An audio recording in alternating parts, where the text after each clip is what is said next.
provides that in its place.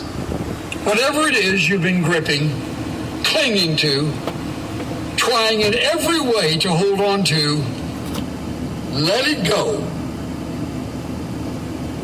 Let it go. And you will be amazed how God will step in and do the most surprising thing to make you realize what he had in mind is so much greater than what you were gripping. You can't understand later why you held on to it so tightly. One by one, God took them from me, all the things I valued most, till I was empty-handed. Every glittering toy was lost, and I walked earth's highways grieving in my rags and poverty until I heard his voice inviting, "Lift those empty hands to me." So I turned my hands toward heaven, and he filled them with a store of his own transcendent riches till they could contain no more. At last I comprehended with my stupid mind and dull that God could not pour his riches into hands already full. It's amazing when you realize how God provides that you will want to hold anything again that tightly. It's amazing. Some of you have not yet learned that. When Cynthia and I were designing our new Insight for Living Ministries International headquarters building, we wanted to find a piece of art that would make a statement regarding the way God had led in that whole thing.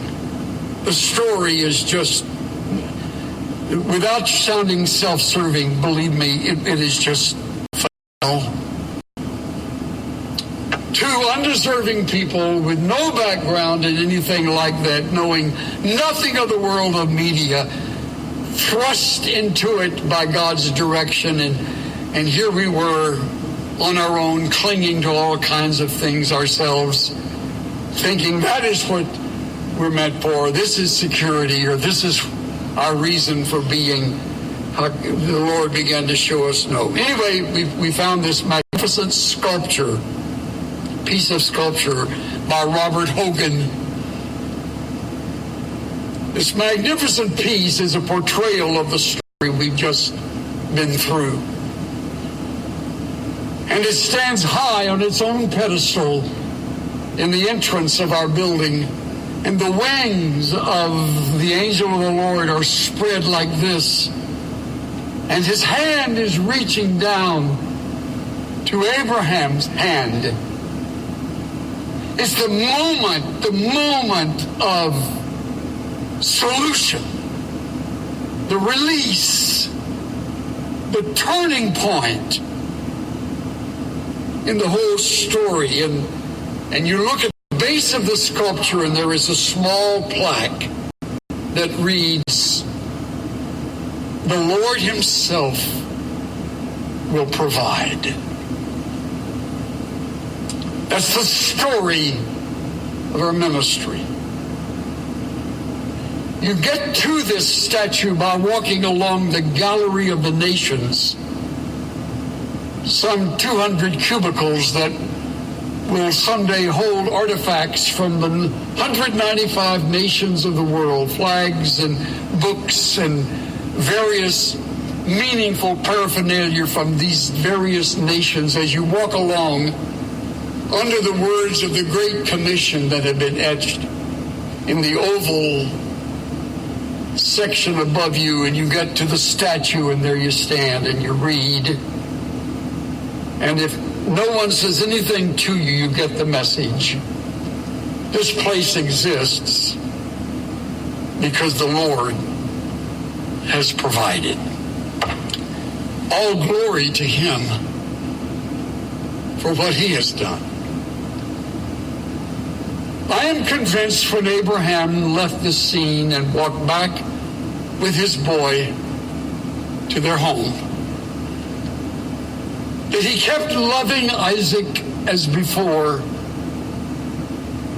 but he never forgot who was first. Maybe you've forgotten. Maybe in the clutching years,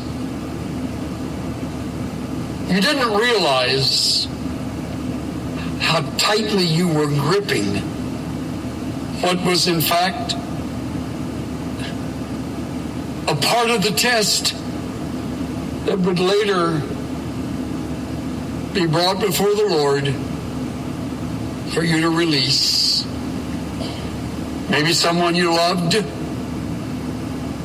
or something you felt you really needed, something you had anticipated, maybe a long-lost dream you had hoped to reach, whatever. Jehovah, Yahweh Yireh, the Lord himself has provided. I want us to bow together, and I want you to search your own heart. When you stop to think about it, the cross was God's releasing to us his most treasured,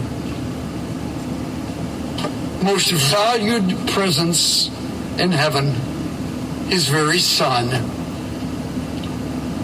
And he sent him to this earth not to live, not just to live, but to die, and to pay the price for the sins of people like you and me. As we sang earlier, we who are prone to wander and prone to leave the God we love.